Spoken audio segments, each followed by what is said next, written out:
You see all the van life photos, you watch all the van tours, but do you wonder what this nomadic lifestyle is all about? Are you curious about life on the road? Social media calls it #vanlife. We call it home. I'll ask 10 questions to get you the stories that you want to hear from the people who live, work, and travel and adventure in this nomadic lifestyle. Welcome to Life on the Road.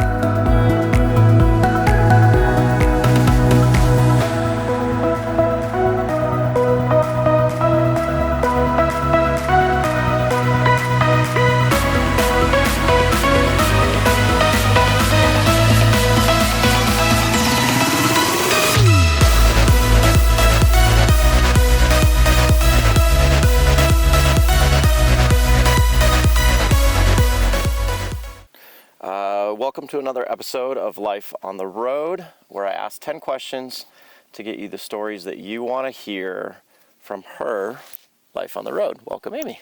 Thanks for having me. I'm so happy we get to do this. So I'm very excited about this. And as we always start the show, please tell us your name, tell us where you're from, and tell us how long you've been on the road. My name is Amy.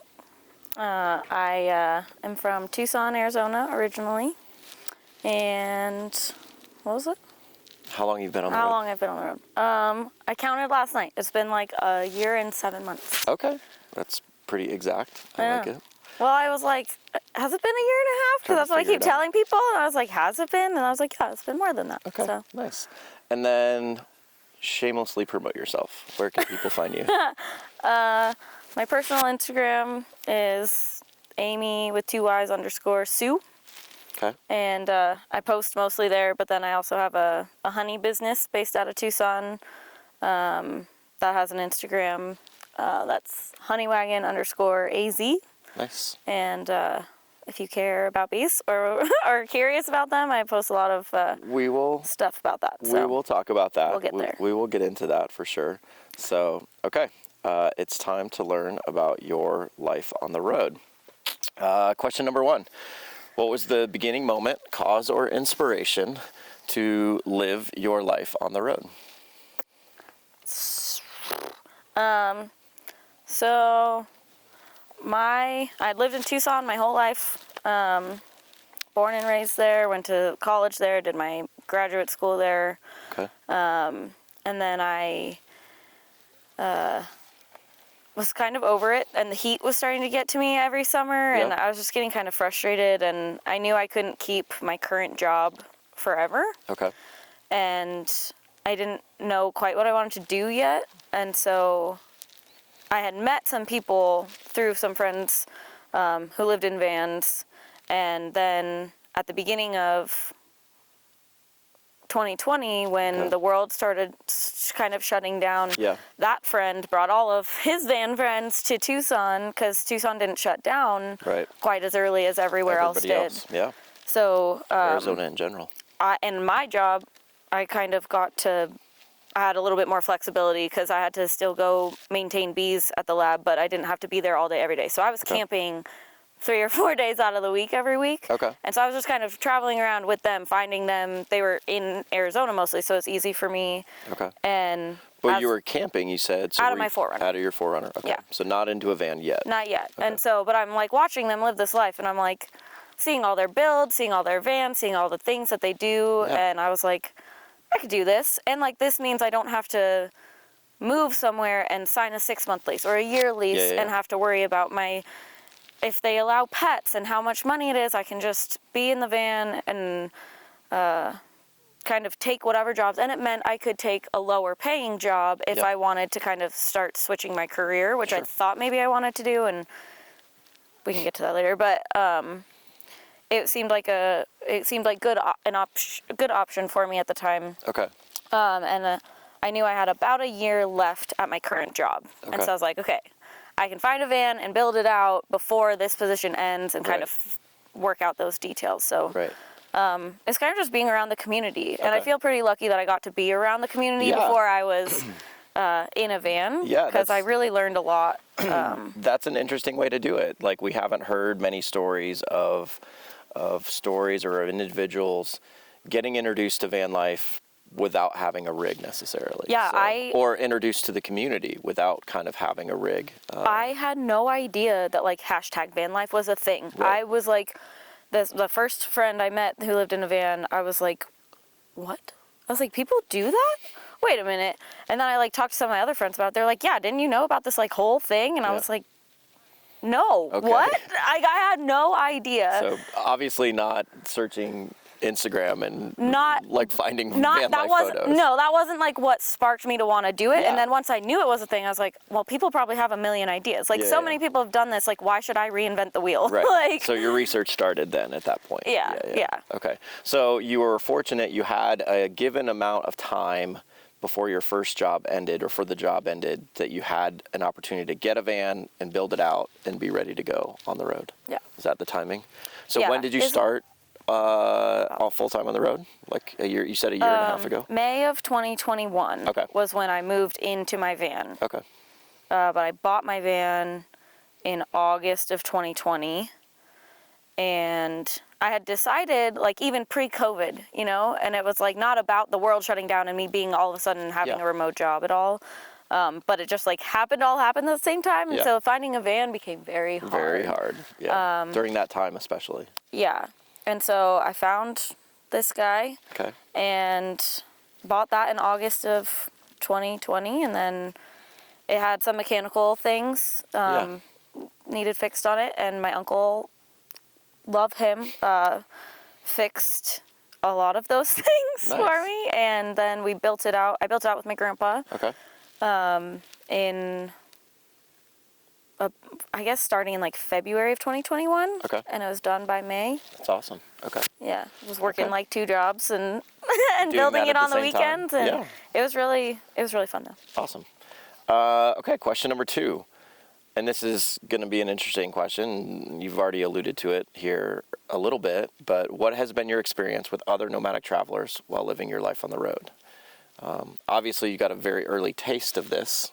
You know, even before you had a van, you got a taste of this. So Yeah, I think that I haven't heard a lot of other people who were kind of a part of the community before they were in their own rigs, but I ran into people and I met them, and then getting to be on the road then and getting to travel with them in more than just Arizona was super exciting and fun. Right.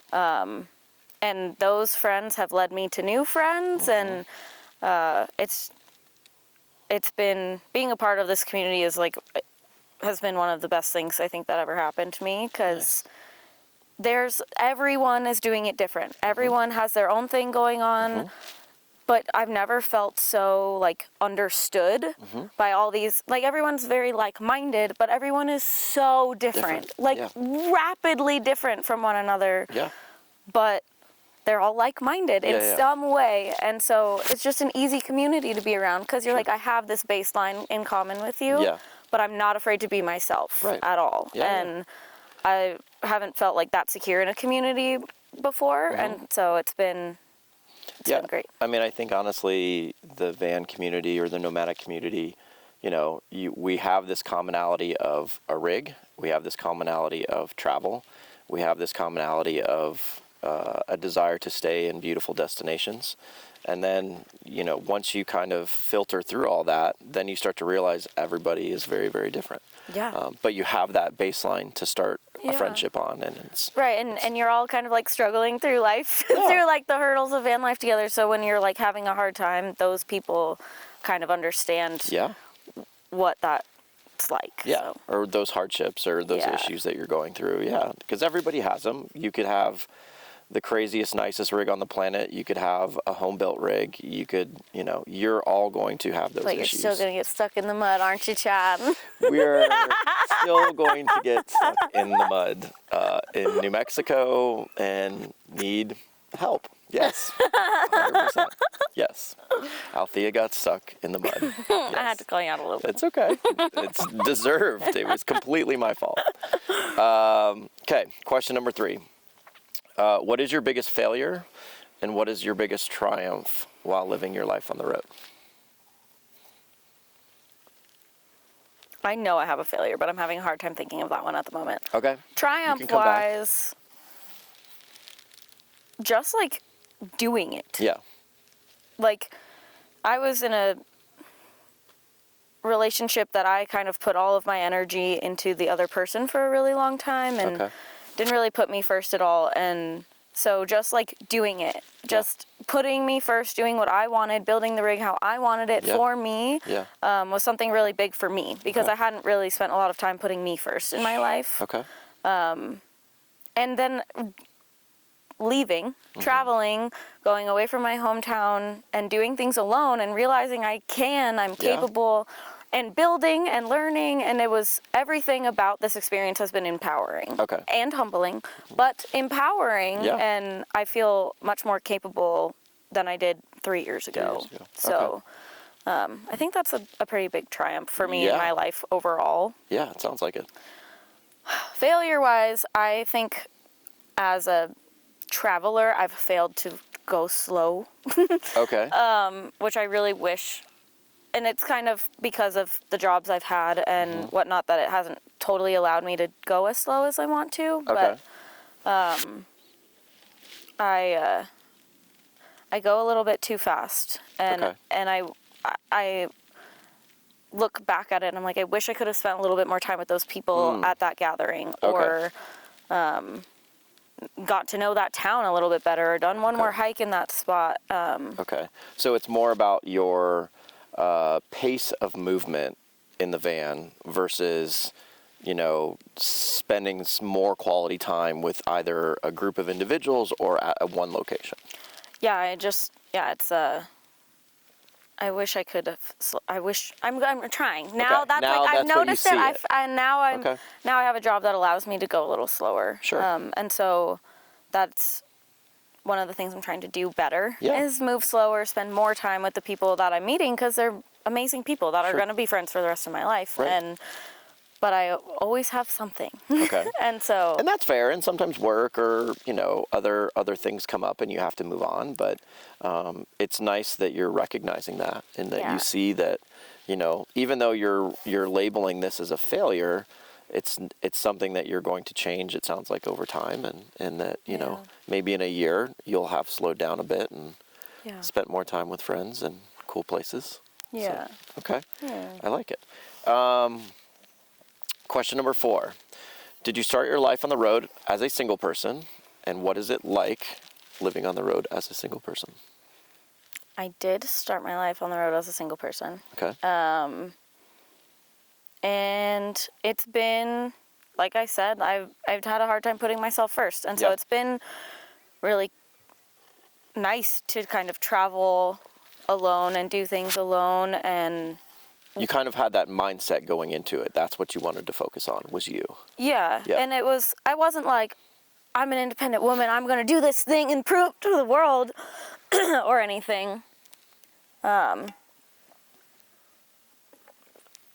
it was more just like, it just happened. Yeah. And I was realizing as it was happening that but I didn't want to be too heavily reliant on anyone else or depend on anyone else or try to, because I know once I do that, I put everyone first. Sure. And I wanted to give myself a little bit of time to take care of me. Yeah, of course. And so it's been fun to kind of travel at my own pace and not feel, because I'm a people pleaser, feel bad someone else has being dragged along when I'm moving too fast, or when I'm on a hike and going too slow because I'm taking a million pictures on my camera of nature. It's been nice to not have the pressure. Right. But sometimes it sucks. Yeah.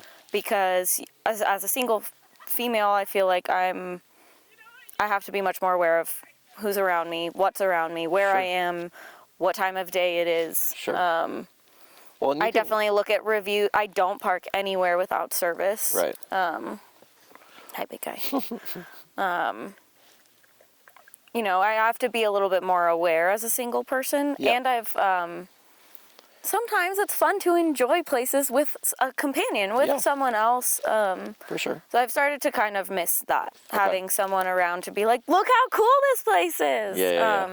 And like gatherings are a nice way to kind of get that fill for a little bit, but sometimes I'm just like in a new city and want to go to a cool fancy restaurant, and I'll go by myself, but sometimes I'm like, I want to enjoy this with someone else. Yeah, so I completely can relate to that and understand that.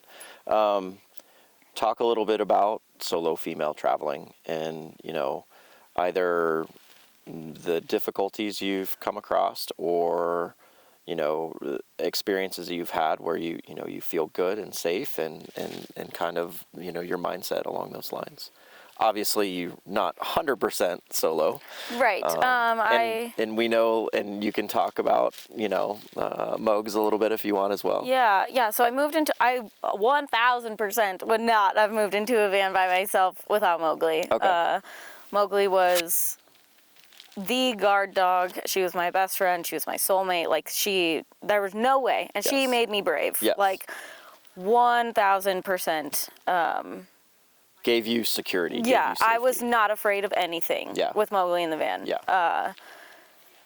I was cautious. I still didn't really ever want to be anywhere without service so that I could, even if something happened to the van, I wanted to be able to get help. Or if someone was creeping me out or whatever, I wanted to be able to at least call my mom or my best friend or something while I'm driving away and be like, look, something's freaking me out. Stay on the phone with me till I'm gone. Wherever. Yeah. So I try really hard to never be anywhere where I don't have some kind of service. Okay. Which limits me, but it's not like my van can go crazy places anyway. So I'm not it hasn't been too annoying to have to kind of follow that rule for myself. Okay. But I haven't had any too terrifying of experiences. Yeah. I've never been like, well, that was really bad. I almost died. Yeah. I've gotten to certain campgrounds where I've had just this gut feeling that something's not right. And I maybe didn't even see anything or someone in particular, but it was I don't feel like I can get out of here fast enough if something did happen, or something just feels off, and so I don't stay there. Yeah. No, it's something we hear often in this show, specifically with solo female travelers, is that the majority of the time they're relying on gut instinct. They're relying on intuition that says, when we get to this campsite or I get to this campsite, it doesn't feel right. Yeah. And if it doesn't feel right, I'm going to move on and change my location, which, again, living in a van, that's a benefit. It's very easy to do, and it's a benefit. So it can be exhausting when it's midnight and you're like, fuck, I have to move. Yeah. But it's also... It's better than something horrible happening. Exactly. So, you're really, relying on your own natural instincts and gut instincts, and then obviously... Yeah, now I have Miles. Now we have Miles. And he's less of a guard dog. I think he's super chill. He's still... Super chill. My guess is, if anything was ever threatening to you, he'd take a leg off if he need be. Yes. He is definitely getting... I mean, we've only been together for a month and a half. Yes. But he's definitely learning that the van is home, and when someone walks up to the van, he gets a little growly. Yeah. But if he's too tired, he doesn't even do that. So he's super, super chill. Super chill. He loves everyone and everything. And I think Mowgli made me brave. She taught me how to do a lot of those things, which is hilarious because she was scared of everything. Yeah. That's why she was so loud. Yeah. But she taught me a lot of skills, and I learned a lot, and I realized, no matter how much it felt well, I'm safe because Mowgli's here, I was still why we were safe. Yeah, of course. And so now he is a completely different dog, and now I'm his mom. Yeah. He is not my guard dog. He's not my partner necessarily like Mowgli was. Yeah. He's my kid, and I'm responsible for him, and I'm his mom, and he rides in the back. Yeah. He doesn't sit in the passenger seat. Yeah. But it's a almost, different relationship, but I felt way more prepared to be in this But it's almost role. like, Mowgli played the role of getting you prepared in van life and walking that path with you side by side so that, a year and a half later, when Miles came along, now you're fully confident in what you're doing in van life, and now you're just kind of you're taking care of him. I would not have ever gotten a new dog moving into a van, but now it's like, well, I know how to do this life. This isn't something I have to think about. I can think about him and how to incorporate him into this life. Yeah, of course. But and he's amazing. He is. Mowgli definitely sent him. Yeah. She was like, here, you need this kind of dog now. Exactly. Sorry, I stressed you out a little bit, Mom. No. Well, yes, but no. Of course. Okay. Question number 5. Everyone's favorite. What is the best place or craziest place you've had sex during your life on the road? You're going to be really disappointed with this answer. There's no disappointment. Everyone's going to be very disappointed with this answer. As I said, this journey was about me. And I did not want to prioritize dating. Yeah. At all. Yeah.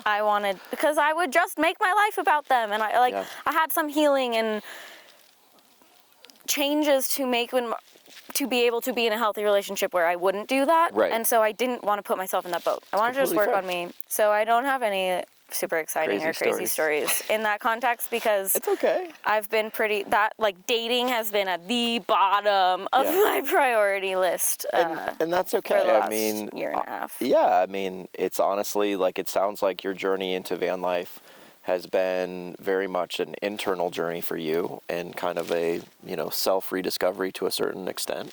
And so, that priority is completely fair, where you didn't have to prioritize, a relationship or, dating or those things. Yeah. So, do you see it potentially in the future? Obviously, you've mentioned wanting... Dating? Well, or just wanting to have potentially a partner in the van or a partner as you Not travel. in the van. Not in the van. No one can ever share my van. Completely understand. No yes. one. Okay. I don't think I can do that. Yes. For a weekend, maybe. Yeah.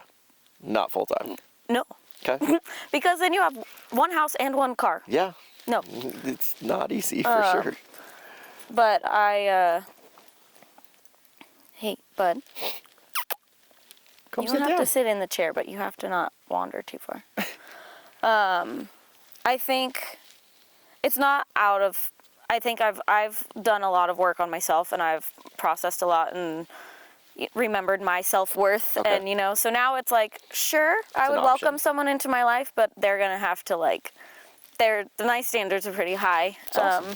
They have to be pretty secure in themselves. Yeah. And, so it's not... Because it would be fun, I think, to travel with someone, even just a friend, Yeah. And it doesn't even have to be a romantic partner or anything, but... Sure. It would be fun to kind of have a little bit... someone to travel with for a little while, but... Just to share those experiences. Yeah. Yeah, okay. I get it.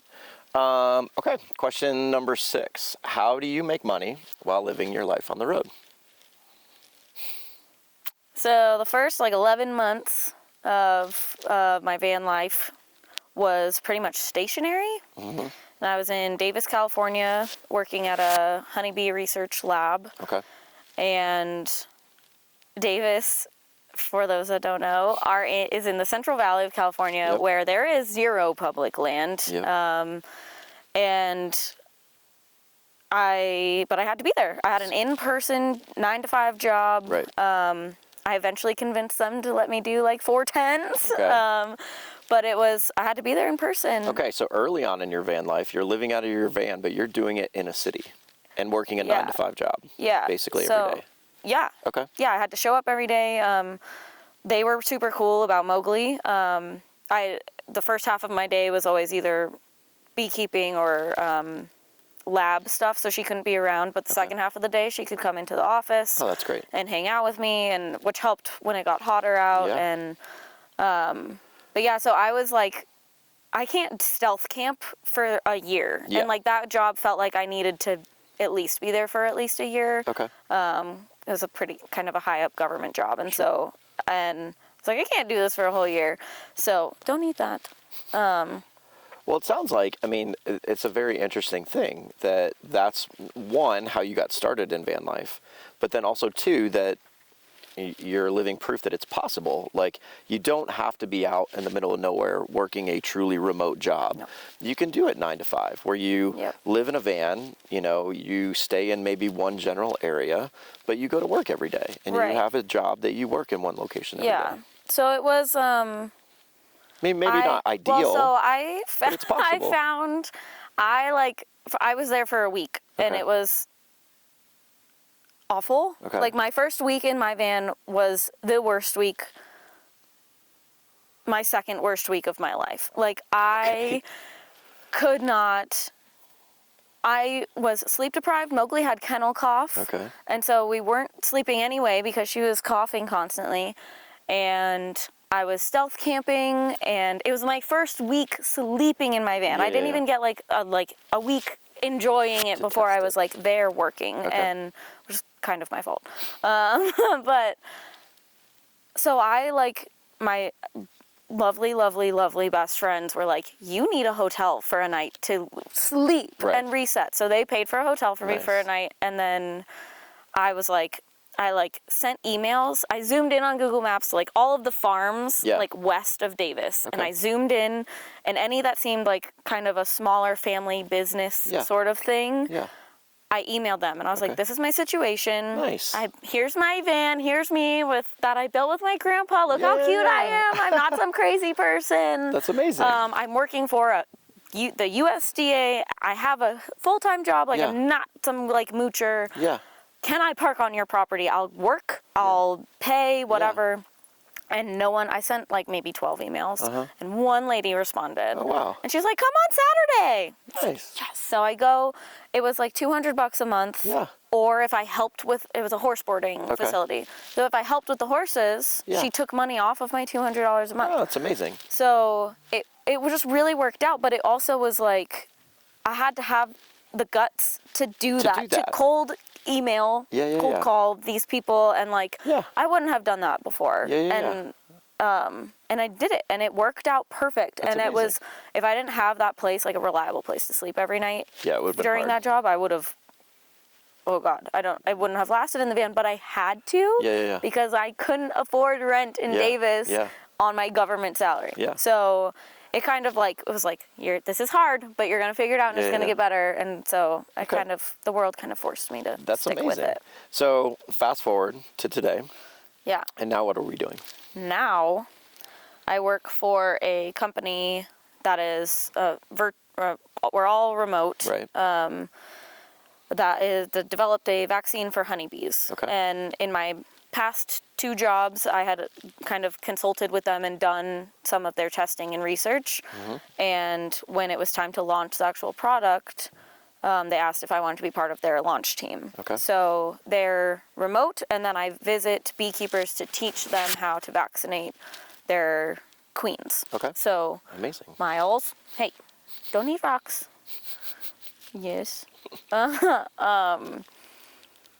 So I have to travel for work. Sometimes some of my travel, like mostly in the spring and early summer, is based around that. Which is a bonus of being in the van. Right. You can travel to them. Yeah, it's like not annoying. And then I work remotely otherwise. So it's... Seems to be like a perfect match. You know, your ability to travel and work and do your job, but then also you're remote and can, do all the office stuff remotely, and that's awesome. Yeah, it worked out really well, and I was really glad I was like patient with myself and my situation, and didn't kind of give up on van life because I was at a stationary job or like anything. So it's all kind of worked out. No, I think it's a valuable story for any individual that's thinking about van life or wants to get involved in van life. There's so many different professions and creative ways that you can make this lifestyle work. Again, you've proven both sides. You can do the 9 to 5 in one location. You have to maybe get creative. Yes. And it's not easy. No. It's not maybe the lifestyle everybody wants in van life. No. But it can be done. And then to your point, if you're patient and you wait a little bit, the things that you maybe ultimately want come your way. So I think it's a great story. I was definitely really frustrated in my first, while I was stationary. Because I was watching all these van people that I already knew and met, and I was excited to move into the van to get to do those things and travel and whatever. And so I'm watching them do all these things and be at all these gatherings and just travel together for months at a time and whatever. And I'm like, well, I have to go back to Davis because I have to go back to work. So it was really challenging in some ways, but other ways I'm a creature of habit and routine.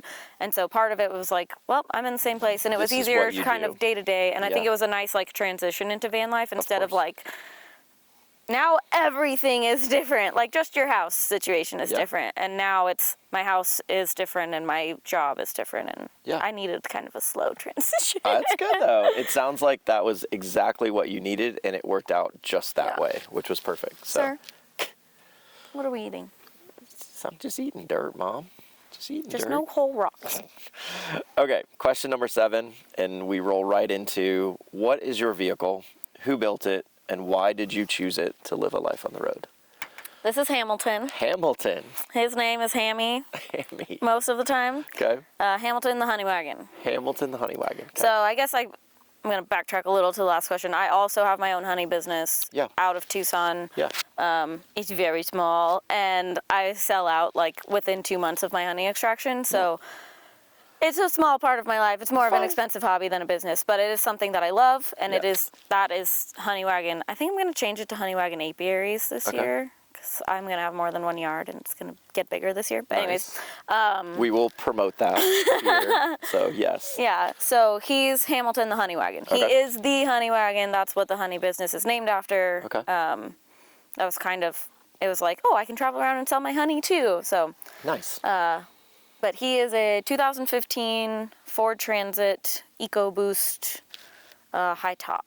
Okay. So I got twin turbo. Nice. So I get to go 80 uphill sometimes. Okay. Do you know the length of the van? It's a 148-inch wheelbase. Okay. I don't know. Yeah.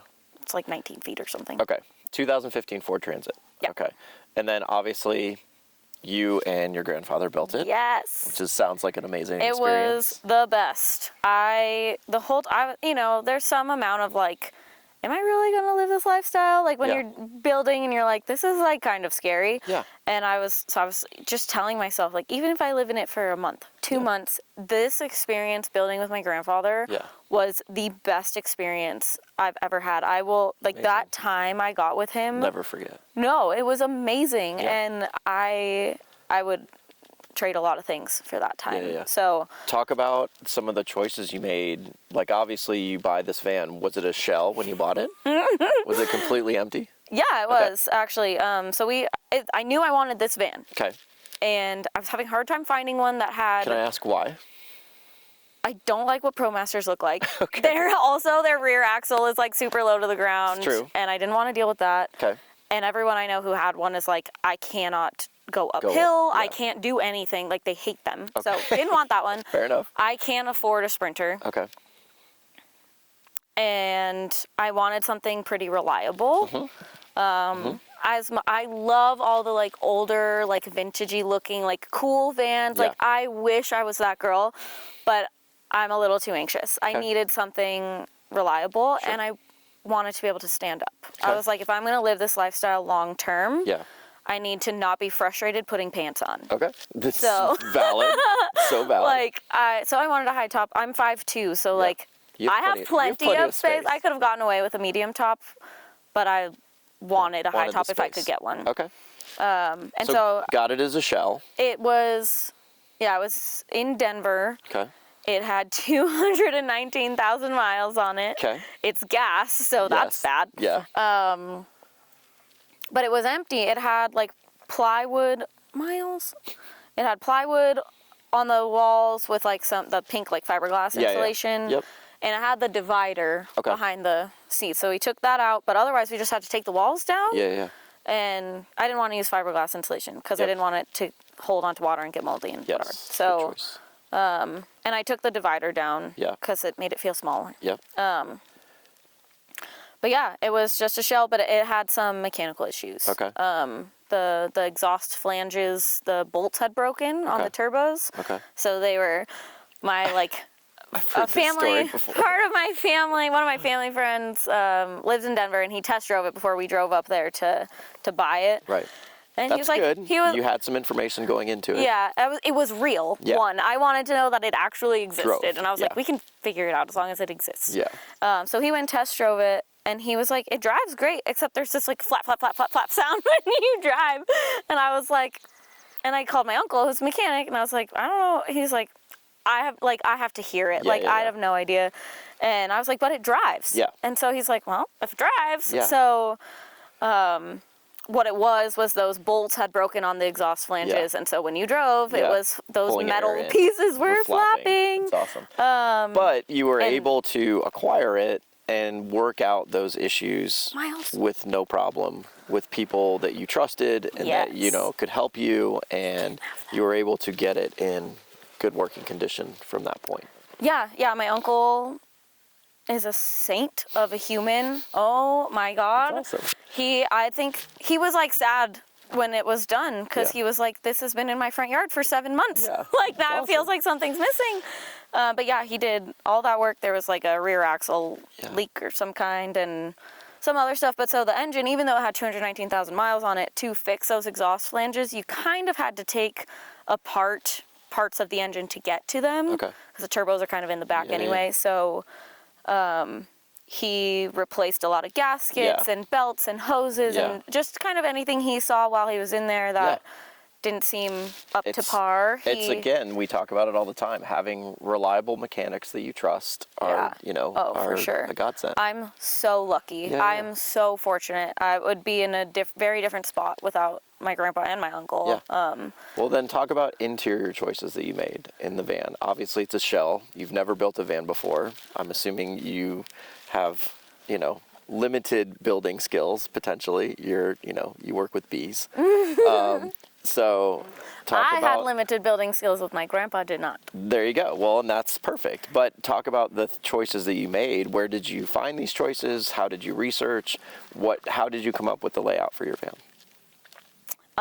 So I was super lucky that I'd been hanging out with a bunch of van lifers for like a few months. Well, even, you know, I met all those people like in February of 2020 and I didn't buy my van till August of 2020. So I had all these months to like hang out with those people, ask them what they hated in their vans, what they would change, kind of see all the different layout, not all the layout options, but like the different sorts of basic setups and what like made more sense. And I wasn't working remotely when I built it. And so I didn't prioritize that, but I knew I wanted a space to sit in. So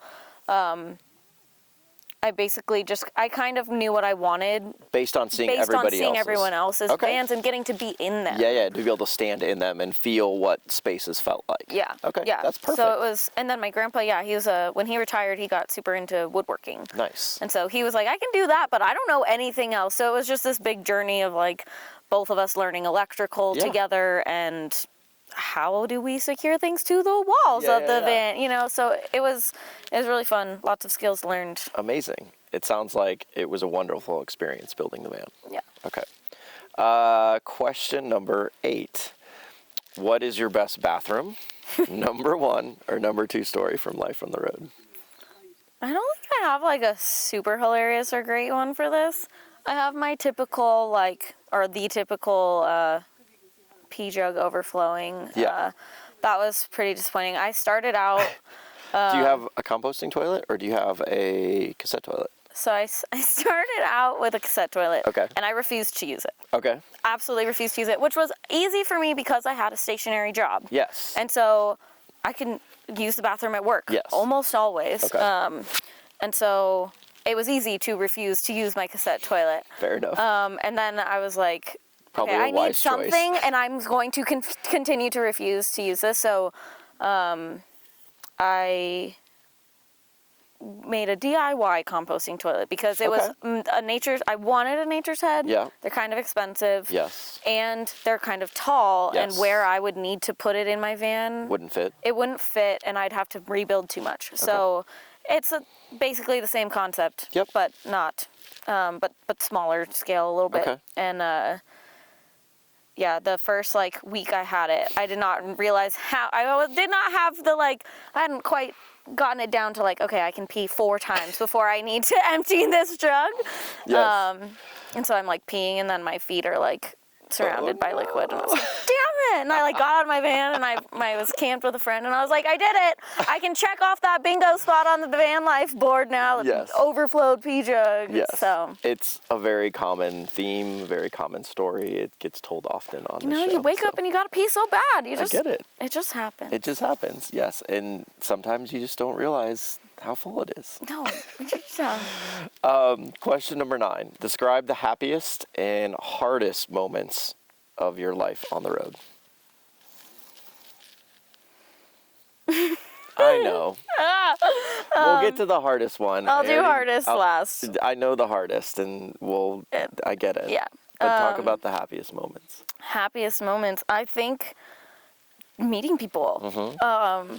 I have made so many like amazing friends on the road, and I'm not a super social person, but at van gatherings, I'm like, I don't want to go to bed.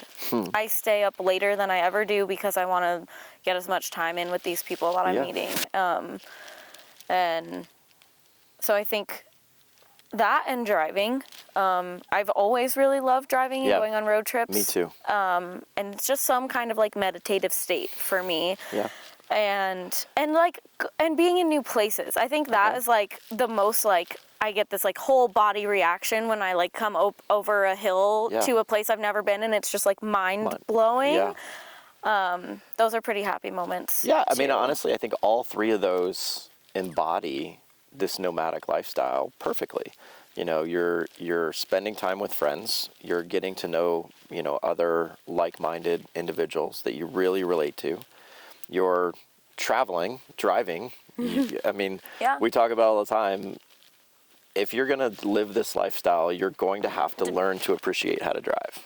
Like, you're going to do it way more than you think you're going to. You're going to drive a lot more than you think you're going to. Yes, I think that's pretty common.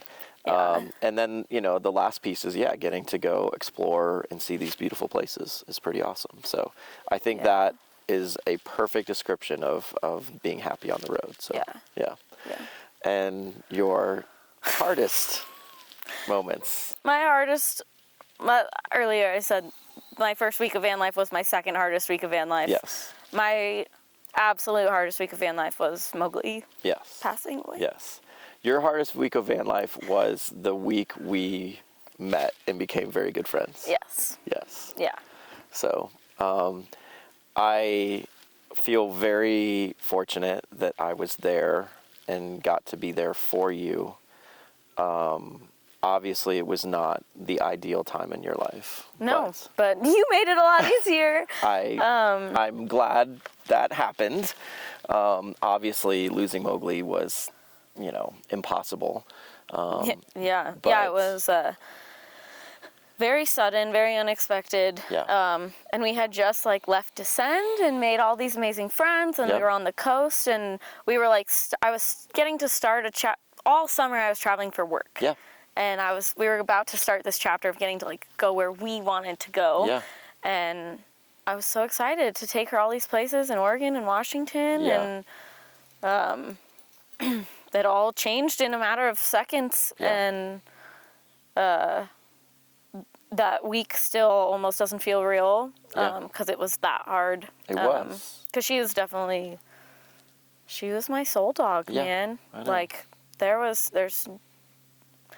He's great. Yeah. But she was something else, and there's always that one dog. So yeah. Well, and I don't want to say that, it was very sad. It was very hard. It was not necessarily the way that I wanted to get to know you, but I'm so glad. You have seen me at my worst. But also, it was nice that I could be in that situation to help you. Well, that whole week also speaks to how amazing this community is, because you and Dom were with me that whole week, did not leave my side. Yes.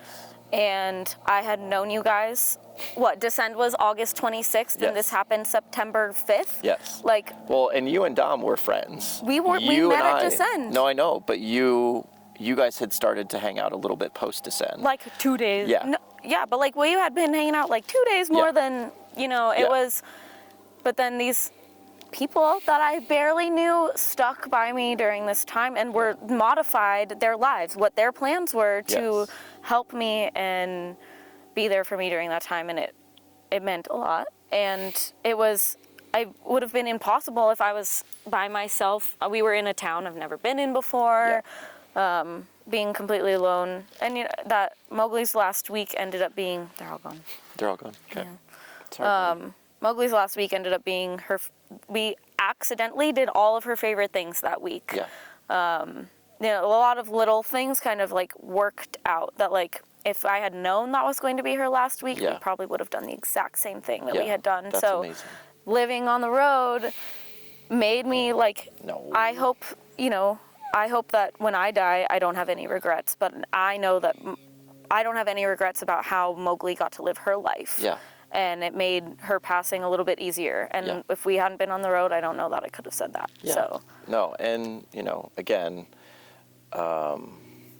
I know it was the hardest thing that you've gone through in your life. And, Dom and I did our very best to just make sure that that was a little easier for you and wanted to be there for you. So. You guys did a great job. Thank you. I very much appreciate you guys. No. And now I'm so happy that we have our friendship the way we have. You're stuck with me for life now. I have no choice. I'm going to be in your life forever.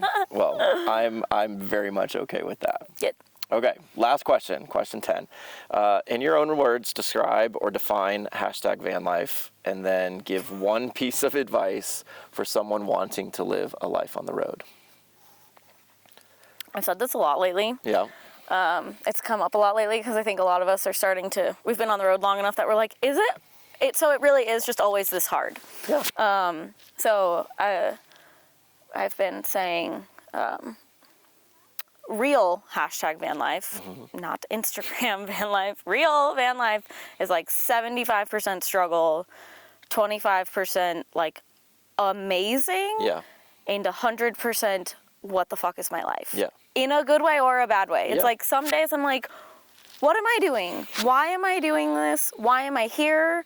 And other days I'm like, I woke up here. Yeah. Like, this is fucking dope. Yeah. Like, this is, so no matter what, I think almost every single day I say that to myself. Like, this is my life? Like, what is my life? What is happening? And sometimes it's in a bad context and sometimes it's in an amazing context. Yeah. So I think, you're in survival mode all the time. You have a list of chores to think about every day. Okay. Where am I emptying my gray water? Where am I getting fresh water? Where can I throw my trash out? How full is my pee jug? Like, how much gas do I have? Where am I sleeping tonight? Like, all these things that, like, what is my power at? Yeah. Do I have enough power to run this because it's this late at night and there's only this much sun out? All these things that, like, in a house, you don't think about. Yeah. You're literally in survival mode all the time, which can get stressful. And I think that part of it gets kind of forgotten about. It and like does. people make the videos of like, here's my van life chores today, and they make it look fun. And it's like, that looks like she did that one time a month. Yeah. She didn't. Yeah. She did it probably once a week, maybe every other week. But like, you have to go do laundry somewhere. There's all these things to think about. And I think it gives you a little bit more appreciation for how simple life could have been or is in a house, and for people who are living in those situations, not for fun, not to like because they have the option, but because they have to. And so you kind of understand what those people's baseline is on a day-to-day basis, and then they are expected to go take care of kids and go to work and stuff and living paycheck to paycheck. It just kind of gives you a better understanding, I think, of like life as a whole. The bigger picture. But honestly, you describe the 75-25, okay? But that's 75, even though it's sometimes very frustrating and sometimes very stressful and very hard, there's some joy that comes from working through all that 75. Yes. Oh, absolutely. That is part of why I feel very capable and empowered, and that's why that's part of it. It's a struggle as in like not easy, but it doesn't mean you're being tortured 75% of the time, but like there's something to think about. Yeah, all the time. And then there's the 25% where you're looking at an amazing view or you're you can just relax for like 4 days because you have all the things and you can just be there, and you have cell phone service, and you can work from that spot, and there's also a running trail from your campground. Like those, you know, there are times where everything adds up and you're like, yes, this is why I do this. Yeah. But also I do it because, you know, there's something rewarding about being able to sustain yourself and do all of those things and take care of yourself when life's hard. Yeah. And that things aren't just kind of, you know, in a house, water's probably going to keep coming out of your faucet. Yeah. Instead, you got to go I got find water. Or like my sink died. My sink's battery powered. Yeah. And so sometimes it turns off. It's like, well, fuck, now I can't do dishes till I charge my sink. Yeah. So, you know, it's a whole different set of problems and issues that you deal with in daily life. But, you know, you're making this very conscious choice to have this lifestyle because of the really crazy positive things that come from it. Yeah. And that makes perfect sense. I totally wouldn't change it for the world, but I also think that people should, like, very much consider... have realistic expectations of what it's going to be like. Like, it's everything not you see on Instagram butterflies and rainbows. Yeah, okay. There are rainbows and butterflies sometimes. Yeah, but not all the time. No, and I guess advice-wise would be that, is to kind of understand the commitment. Maybe, like, try it for a little bit at a time. Okay, that's good advice. Like I was camping out of my 4Runner for 3 or 4 days a week for at least a month, if not longer before that. And so you got a taste of what it was like to live out of a vehicle, out of some type of vehicle, out camping or in nature or off the beaten path. Also, be very prepared for like going on trips being way more complicated. You have to have somewhere to leave your van. You have to have somewhere to, like, when I fly places, I have to know where I'm going to park the van. I got to know where I'm leaving the dog. That's good advice. And then I have to remember how to pack, because I don't have my whole house with me all the time. So I have to actually think again about like what clothes I need and what to pack. And yeah, I mean, again, too, it's all great advice in the sense that, like, yes, when you do have to travel or you do have to go somewhere else outside of your van, where are you going to put the van? What happens to the van? You know, what happens to typically people in this lifestyle? They're traveling with almost everything they own. So it's like, you know, we want to make sure that it's safe and secure, and you know, you're able to do those other things and travel. But yeah, it's definitely a thought and a question that people need to consider prior to van life. So I think it's one people get. It's one of the more common things I hear from other van lifers. It's like getting frustrated about like, well, where am I going to park my van while I do that? And so that's amazing. Well, those are all of your 10 questions, and I really appreciate you doing this. Yeah. This has been so much fun, and Miles is amazing. He's been a good boy. And such a sweet boy. Exactly. He's just roaming around eating rocks. Maybe ate some things he shouldn't have. That's okay. Well, again, thank you so much for doing this, and we will see you on the next episode. So, thank you. Yeah, I'm only blind in a quarter of my eye. You're just going to stare at the treats. He just wants to stare at the treats. He's flannel all day, every day. My voice. Good job, buddy. He did do good. Good job, buddy. Good job. Oh, kisses. Kisses. Kisses. Kisses. Eat leaves. Who's over there? Who's over here? Who's that? Miles. Who's that?